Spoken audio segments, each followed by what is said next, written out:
Now this is a skinny pile of homework.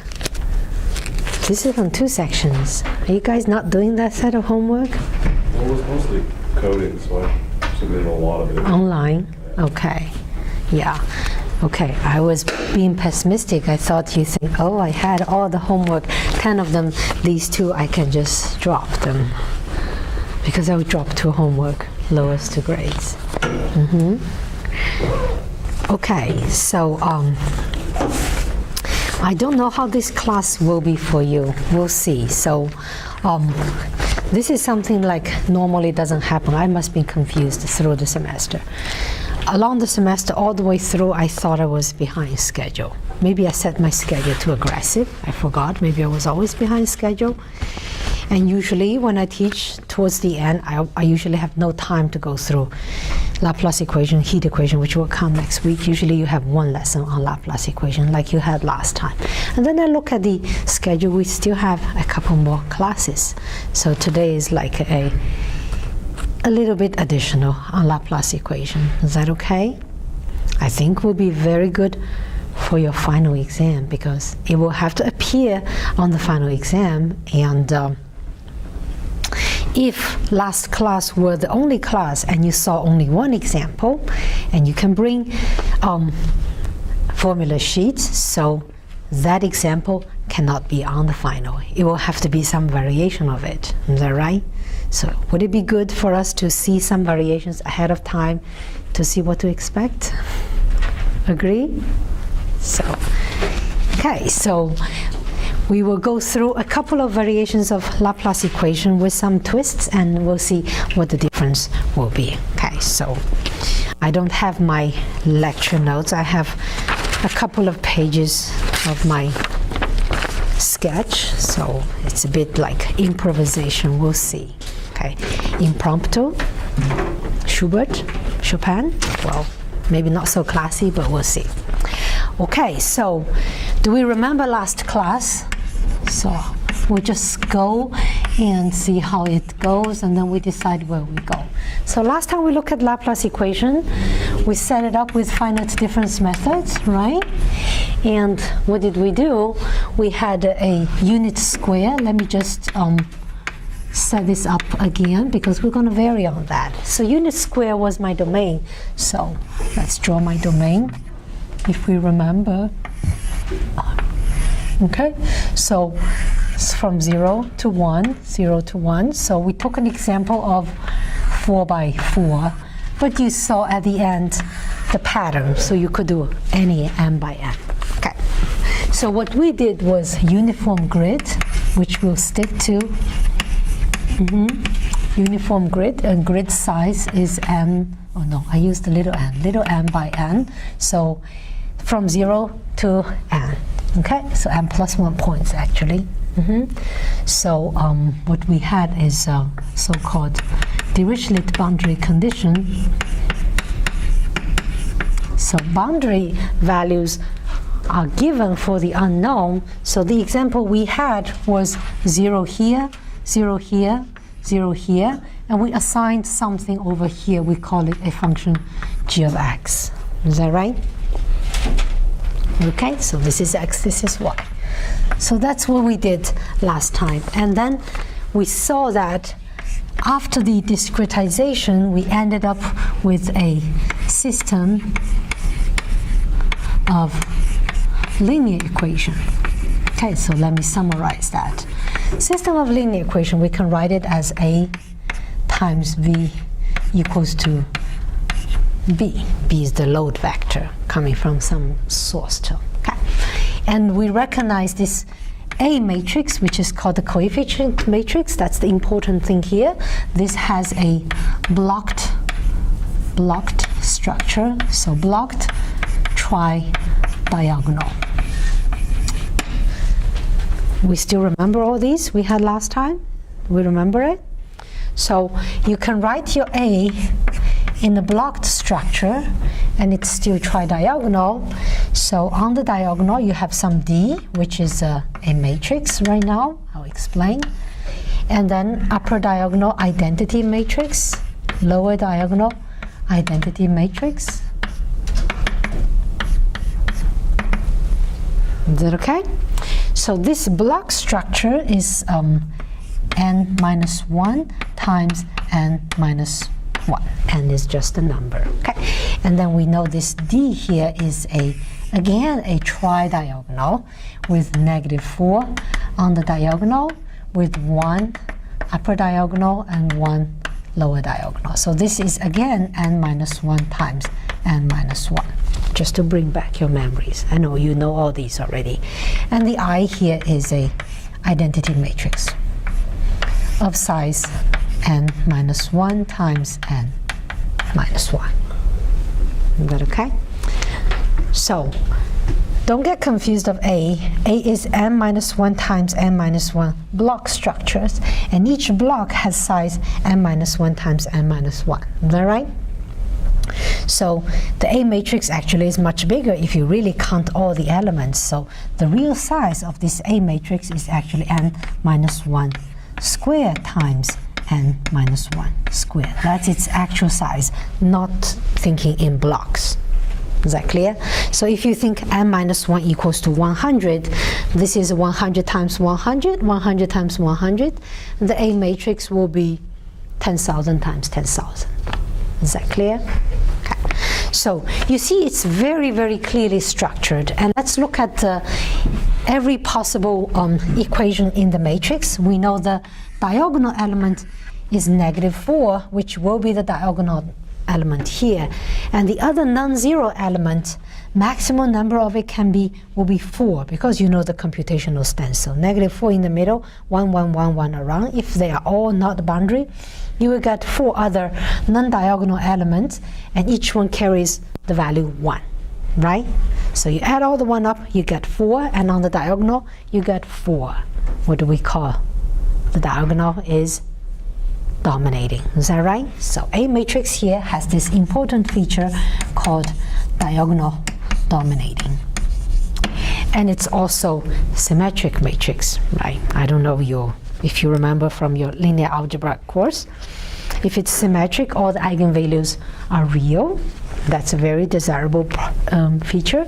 And it's diagonal dominant, meaning you throw in any of the methods we have learned, Jacobi iteration, Gauss-Seidel, they will all converge with any initial guess. Is that right?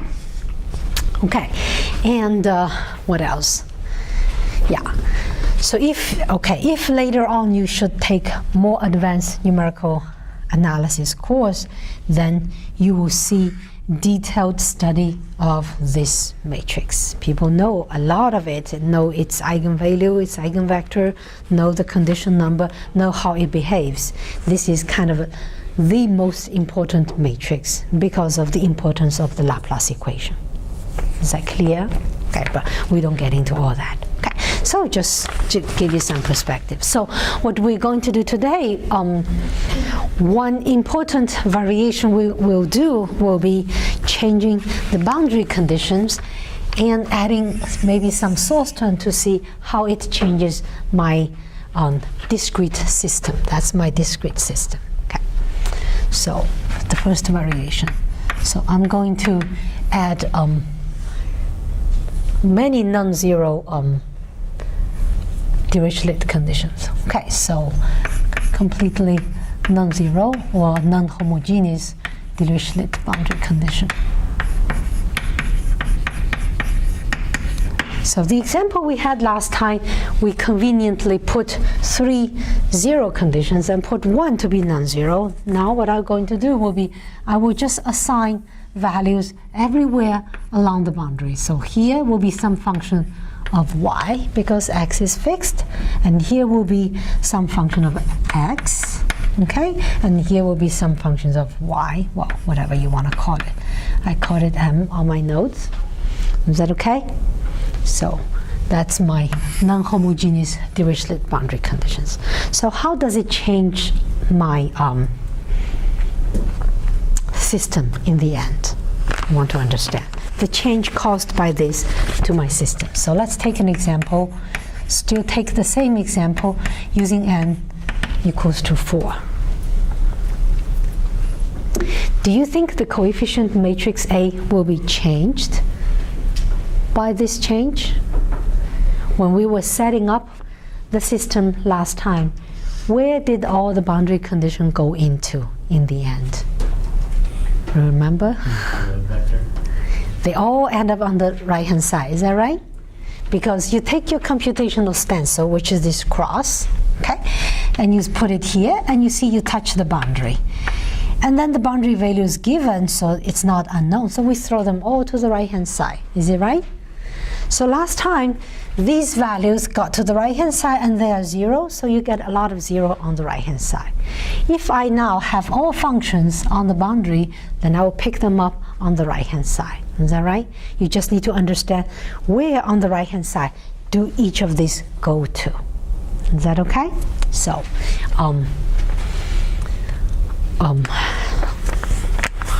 how should I do this? Okay, so we pay attention. We notice that A matrix is not changed. It will be the same. Okay, so boundary condition only go into the load vector. Okay, so let's pretend. So I have A here times my unknown. Let's do the unknown. Let's write it block into 3, V1, V2, V3. So let's use the same notation as last time. V1, V2, V3, V4, V5, V6, V7, V8, V9. Okay, the same one as we did last time. So V4, V5, V6, V7, V8, V9. So you know the A is unchanged. So this is the same. Okay, from last time. So let's see how does the boundary condition go into the load vector. So you take your computational stencil, you put the center at where V1 is, that's your first equation, then you see you touch two boundaries, don't you? So these two boundary conditions will be non-zero now, and they will be moved to the right-hand side. Is that right? So this one gives me negative h at x1 on the right-hand side. And this one gives me negative m at y1 on the right-hand side. Is that right? Do we see? It's not that really hard, but okay, once you see it, it's obvious. So for the second equation, I put the center of my stencil here. Which part of the boundary would I touch? The cross will touch this boundary. Is that right? So that's h at x2. Goes to the right-hand side. Is that okay? Okay, then at v3, I put my center here. Where do I touch? The cross touches here and here. Is that right? Because it's a corner point, so it touches two boundaries, two sides. Okay, so that gives me negative h of x3 minus f at y 1. Okay, so that's the first sweep. I'm finished. Okay, now I move to the second. Now I put my center at V4. Where would I touch with my stencil? Which boundary? Do I touch any boundary? This one, right? Well, that will be my2. Is that right? Then I move my stencil in the middle here. Do I touch any boundary? What do I put on the right-hand side here? 0. Because there's no boundary contribution. Is that right? Okay, now I move here. Where do I touch? This one. Yeah, so I think we understood. Is that okay? Okay, so now that's the second sweep. And then the last sweep, because n is 4, now I will be touching all boundaries up, and I will touch some boundary on the side. So every term will have some contribution. Let's just be quick. For this one, I get this and this, so that will give me negative m at y3 minus g at x1. And then the middle one gives me only g at x2. And the one on the right will give me 2 points, this one and this one. So negative g at x3 minus f at y3.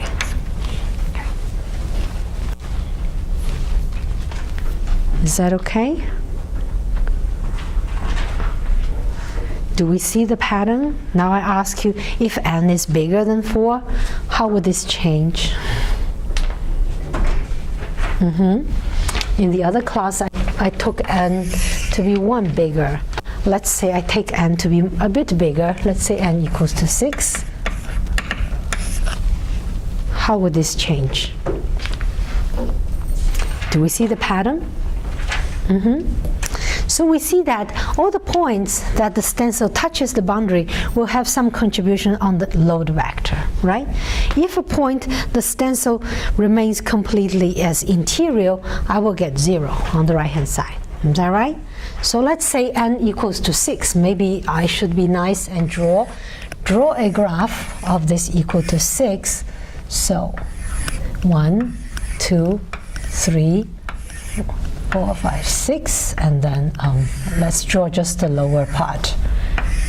Okay, so this is x0, x1, x2, all the way to x6, and then y1, y0, y1, y2, y3, and so on.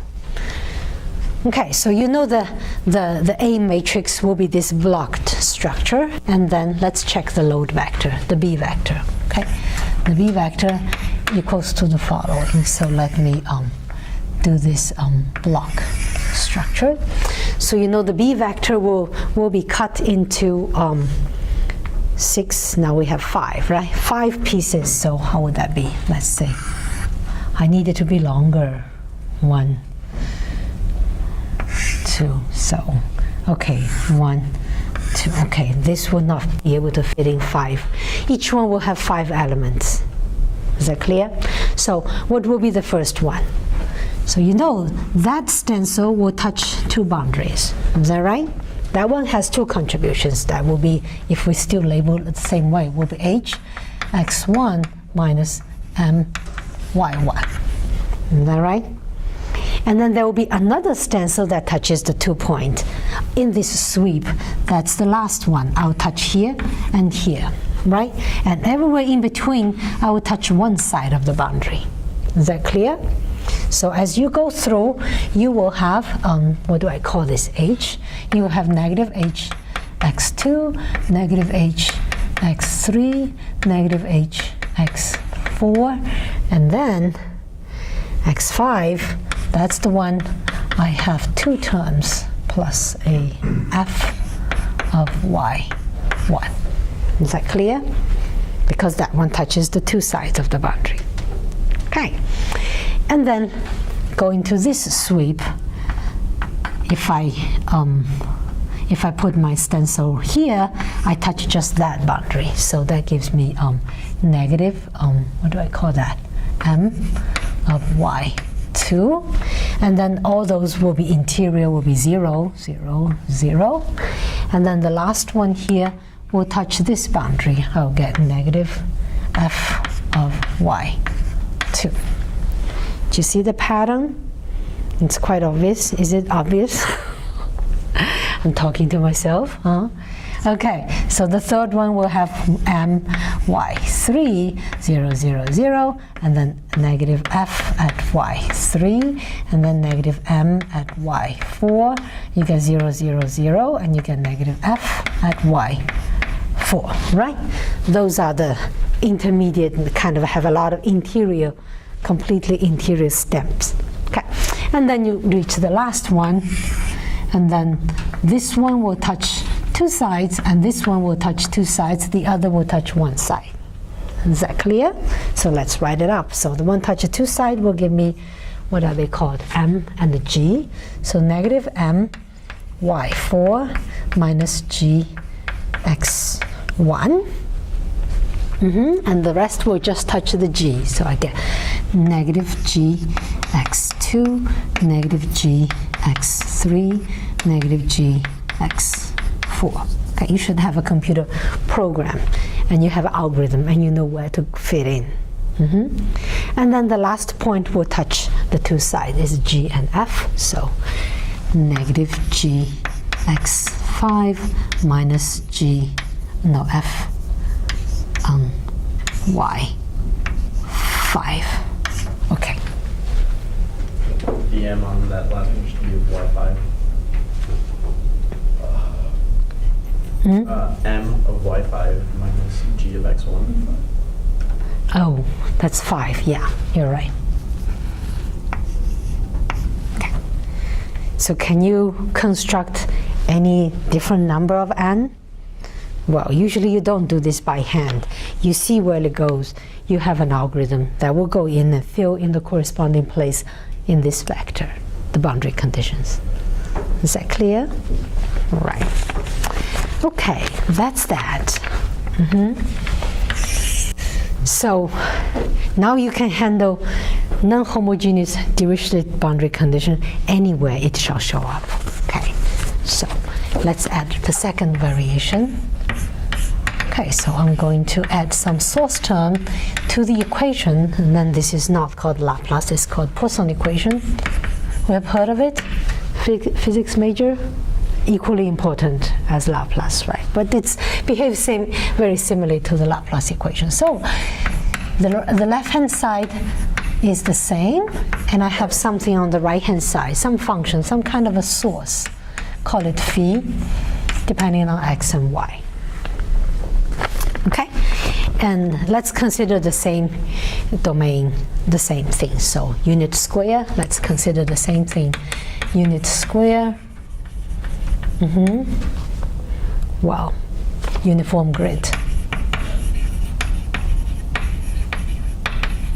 Okay, so let's go through the discretization because it's slightly different because you have a different equation here.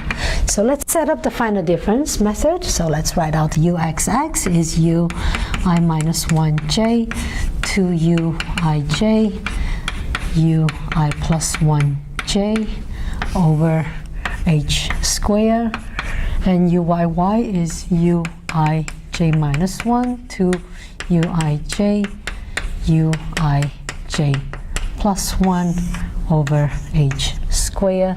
Now I don't have 0 on the right hand side, I have something phi. Let me use this notation. So what do I mean? I have this notation phi ij equals to phi at xi yj. It's shorter. So I just write that. Is that okay? So the only difference we see is I have something on the right-hand side comparing to the Laplace equation. So you multiply both sides by h, you get the same left-hand side. Let me put this up. ui plus 1j minus 4 uij. The left-hand side is unchanged.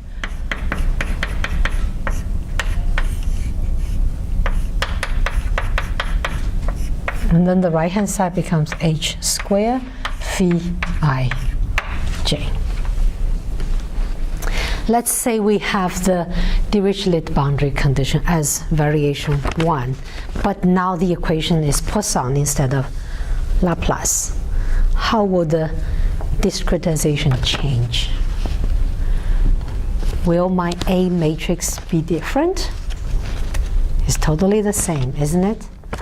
Where should this additional term show up eventually in the discrete system? Is again the load vector. Is that right? These are called the data to your problem. Boundary conditions, the source term on the right hand side, these are data. Okay. So you see this one only affects the load vector, the vector B. So you just need to add this term on the load vector. So you need to, okay, if you do this natural sweeping ordering, then you need to add phi ij to the uij, the corresponding v index to that uij. Put that on the right hand side, and that's it. Is that clear? Okay, so you need to add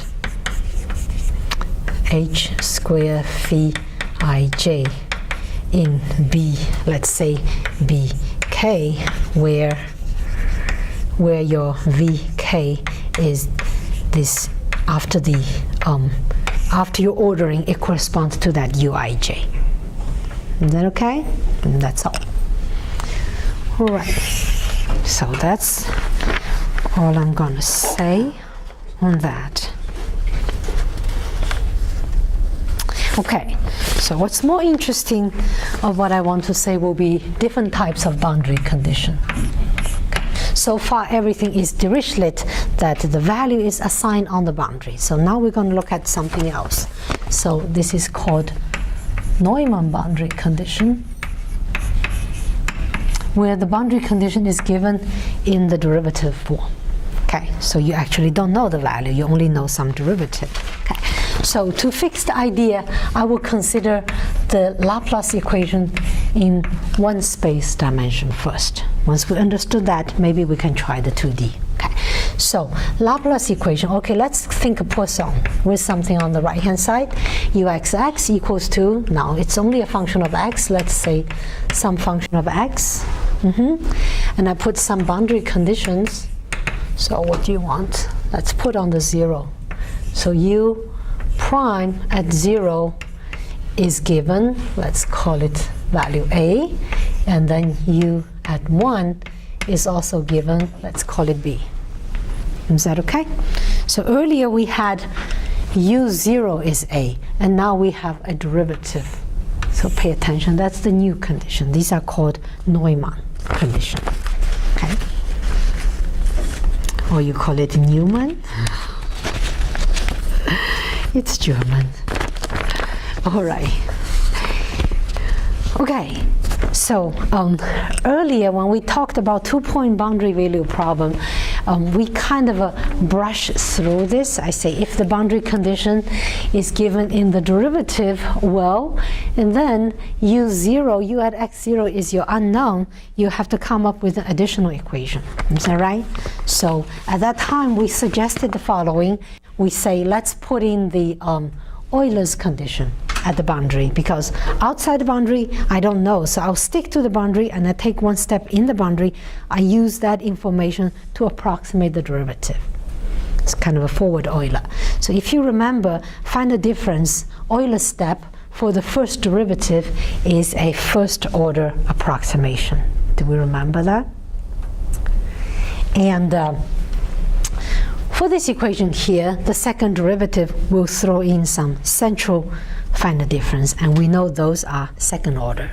Okay, so if you make this combination, doing second order for those derivatives in the interior, and throw in a first order approximation to the boundary condition at the boundary, then when you take the grid size to be very small, when h is very small, the arrow introduced by here is bounded by a constant times h, and the arrow in the interior is a constant times h square. Which one dominates when h is small? That arrow. Your method will be downgraded to first order. Okay, so maybe you don't want that to happen. So you want to throw in something that will make this second order boundary condition discretized. Is that clear? So in a way, we actually learned a second order final difference approximation to the derivative. Do we remember? Which one is second order? Forward Euler's first order, backward Euler's first order, but there is one that's second order, is the central finite difference. You look at the point on your left, you look at the point on your right, you take a secant line connecting that and say that's the approximation to my derivative. That's a second order. Remember? Chapter 1 at the end. Okay, so you will want to use that. Okay, but then that causes the problem, the following problem. So think of your domain. This is your x0, this is your xn. I only care about x1. I want to approximate this with central final difference, which means I need information at here, x -1, outside my domain. Is that right? This is the boundary, the real boundary, the physical boundary. So that leads to the following term. This is called ghost boundary layer, or ghost boundary point, whatever. So I introduce a fake point, I call it a ghost, is this point x at -1. Is it okay? And then I define a u -1 to it. Okay, So let's see. Now the boundary condition I can approximate with a second order method. Okay, use central final difference. So u prime at 0 is approximated by u at 1 minus u at negative 1 divided by 2h. Is that okay? Okay, and then the condition says this equals to A. Is that okay? All right, so what does that give me?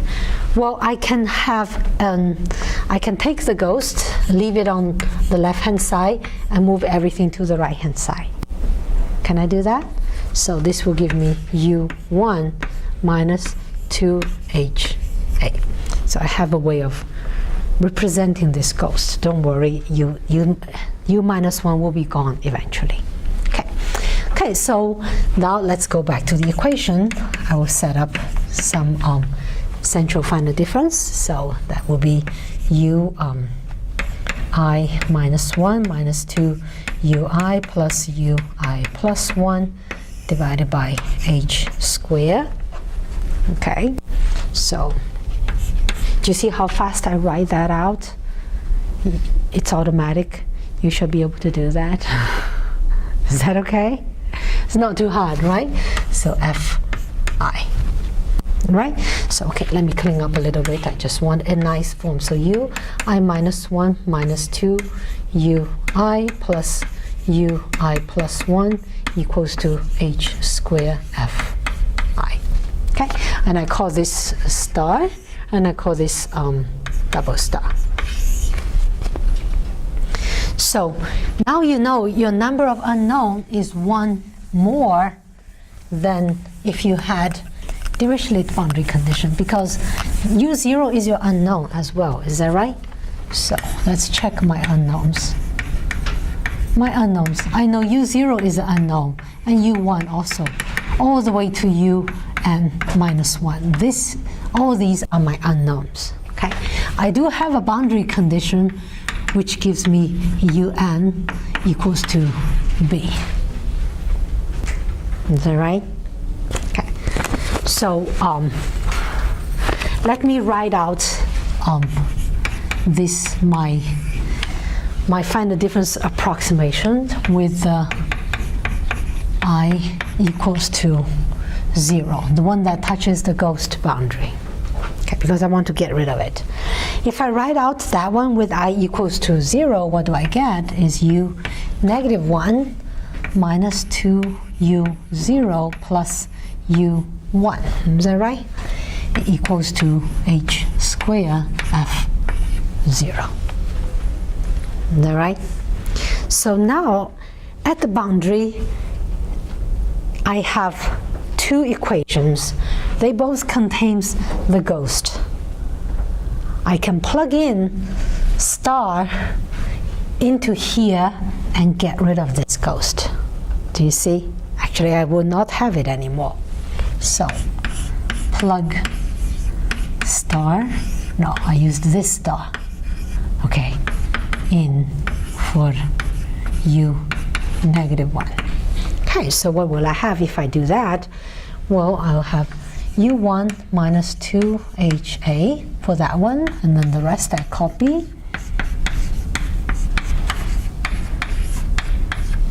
Is that right?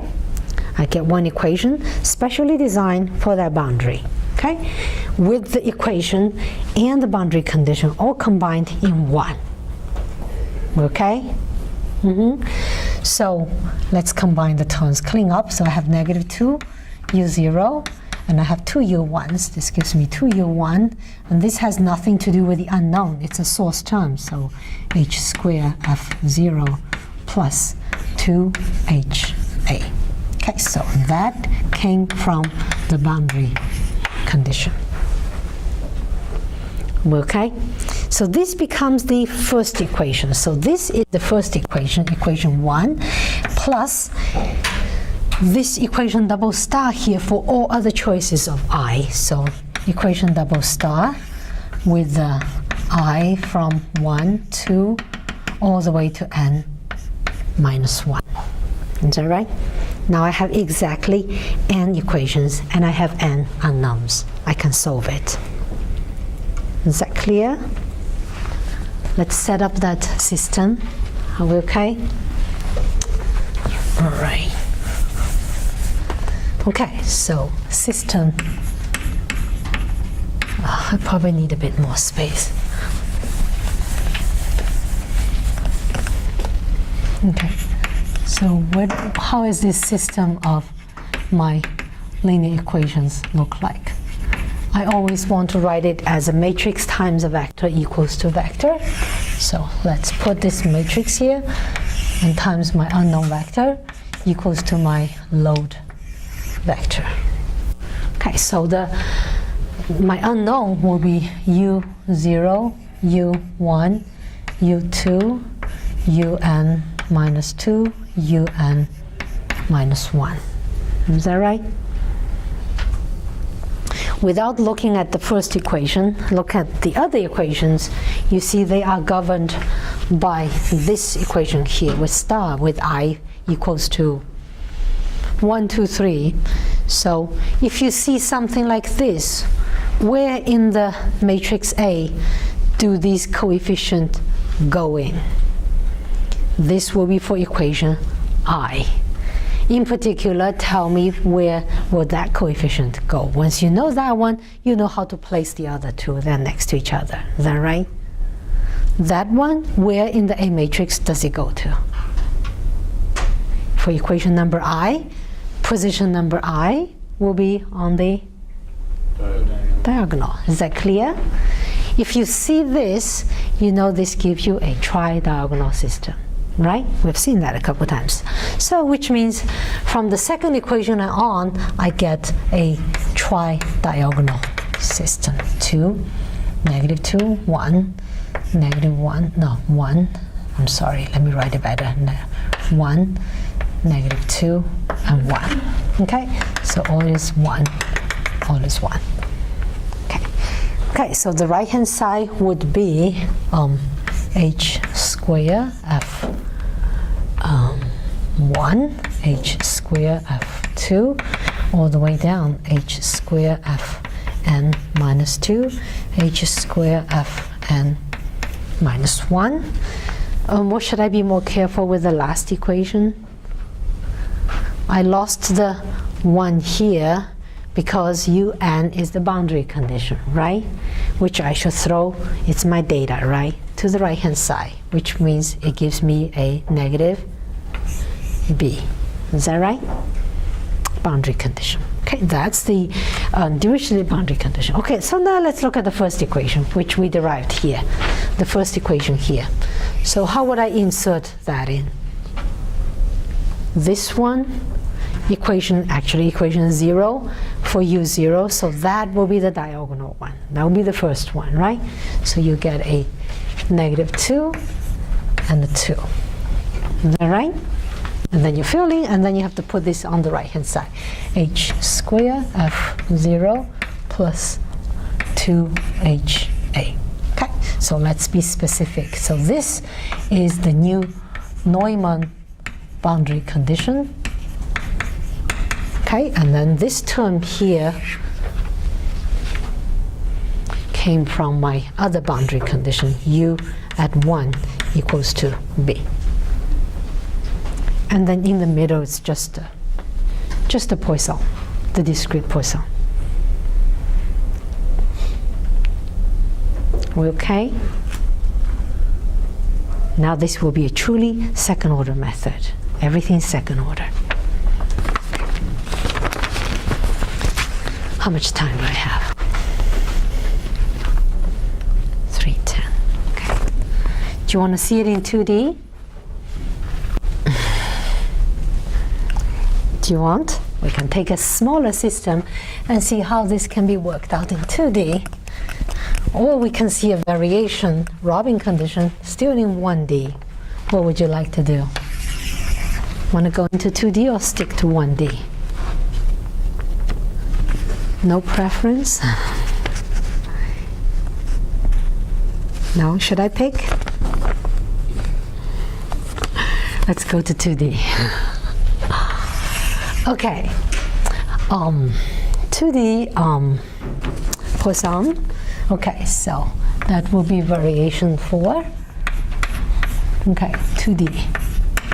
Let's see, I have uxx plus uyy equals to some function phi xy in the two-dimensional space. So let's draw still the unit square.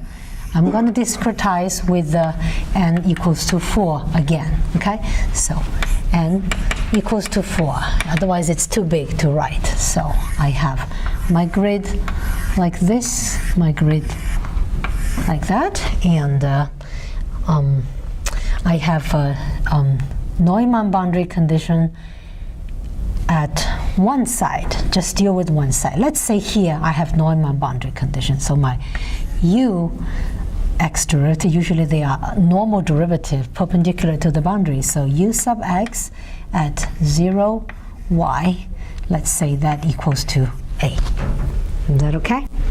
So the derivative is given here, and let's just put the rest to be 0 for simplicity, so we don't have to deal with it.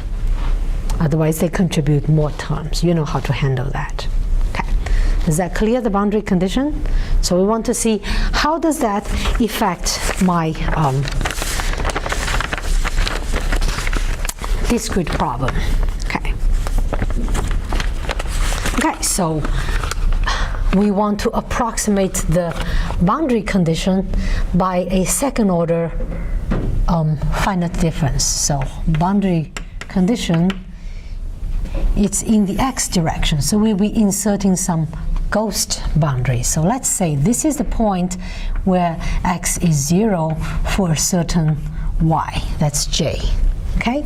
And this is the point when x is 1 for a certain j. And that's the boundary of my problem, and I add some ghost. That will be -1 j here. Is that okay?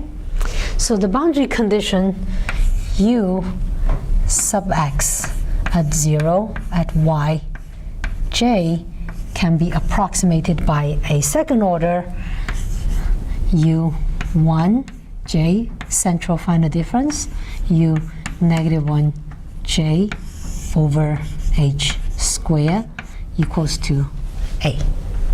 Is that right? Just think y is constant here.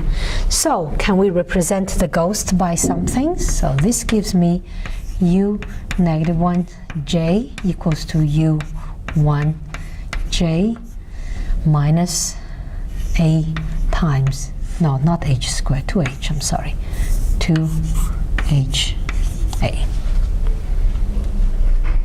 Is that okay?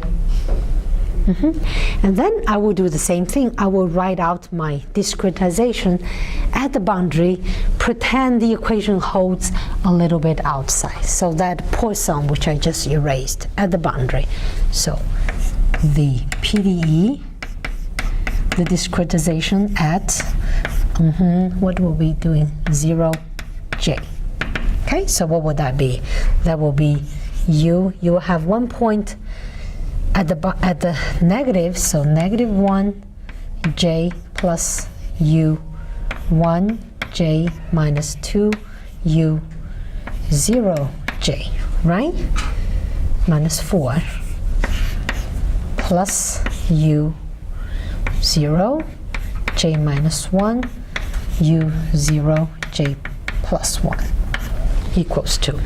That's just that Poisson that we listed earlier, and I write it out for that point. And I have a h square phi at 0j. And I see that this is my ghost, and I know how to represent my ghost. So what I will do, I will plug this in here to get rid of the ghost. Same as we did in 1D. Is that okay? So let's do that. It's just a little bit algebraic manipulation, nothing more. All right, so if I do that, what do I have? I have u1 j minus 2ha for that, and I copy the rest. u1 j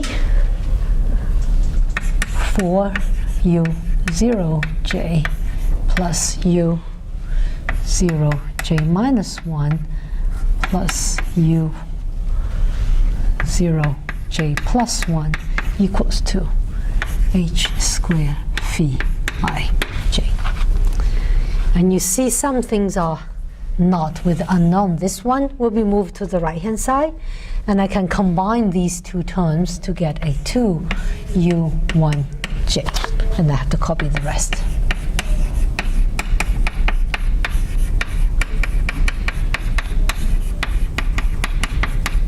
Okay, and the right-hand side becomes h squared phi ij plus 2ha. So those will be the equations satisfied by the points on the boundary, because now they become unknown. Is that clear? And the computational stencil for the boundary would be, you have a 0, j, you take a point below, and you take a point above, and you take a point to the right. Is that right? So the point your stencil is -4, and is 1 here, is 1 here, and now this one gets 2. So when you stamp through, this will be the stencil you use when you reach that boundary with the Neumann condition. Are we okay? It's just details. But that's where the devil is. Yeah. Do we have time to set it up? I have 2 minutes. Will I be able to set it up in 2 minutes? Okay. If we do n equals to 4, possibly we can do it, can we? So now these are unknowns as well, those boundary points. So you will have actually 3 times 4, 12 unknowns, right? Your A matrix get bigger. So let me, what will I be doing? Let me write it. I can do it over here next to this. So I can use my stencil.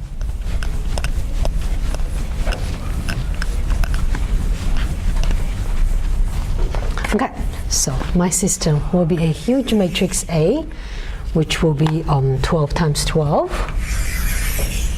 And I have 3 sweeps, so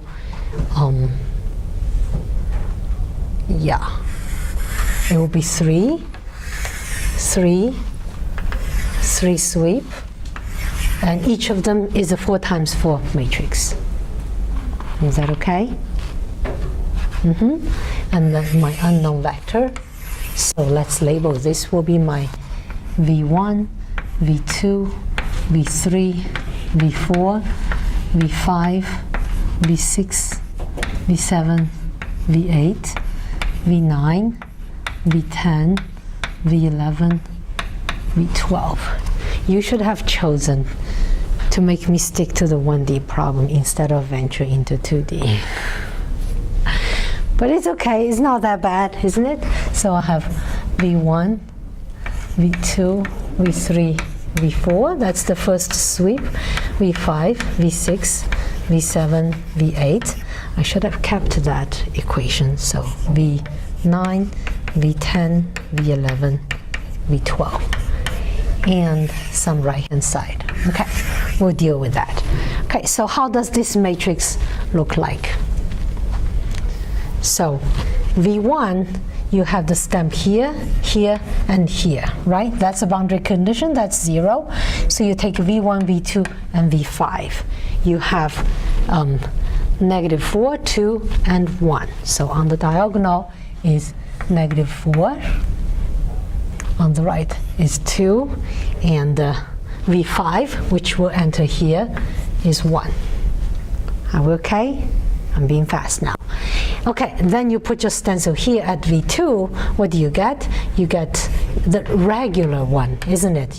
Because you have all the points now. So then you will get 1, -4, 1 over here. Okay, and then you get an additional point V6, which contributes to a 1 here.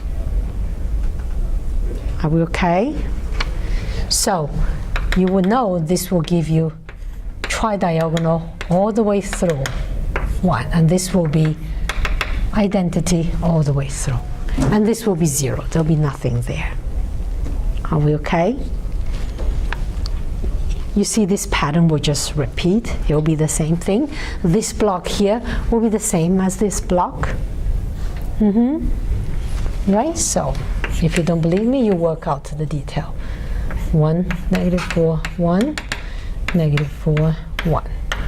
Tridiagonal, and you have 1 identity here, and you have identity here. Okay, so 1 and 1 all the way 1, and then you have 1, 1 all the way 1, and you have -4, 2, and this is repeated here again. 1, -4, 1, and going down, -4, 1, 1. So it's still blocked structure, tridiagonal, except that the diagonal one has a additional line here. This is the new feature caused by the Neumann boundary condition. Okay, and your right-hand side will only be non-zero for the. Okay, this goes in the right-hand side, and you have this thing here coming on the boundary for V1, V5, and V9. So V1 will get a 2HA, and V5 will get a 2HA, V9 will get a 2HA, and the rest you will get this H squared times phi. Is that clear? So you have this, let's say pretend you relabel the phi.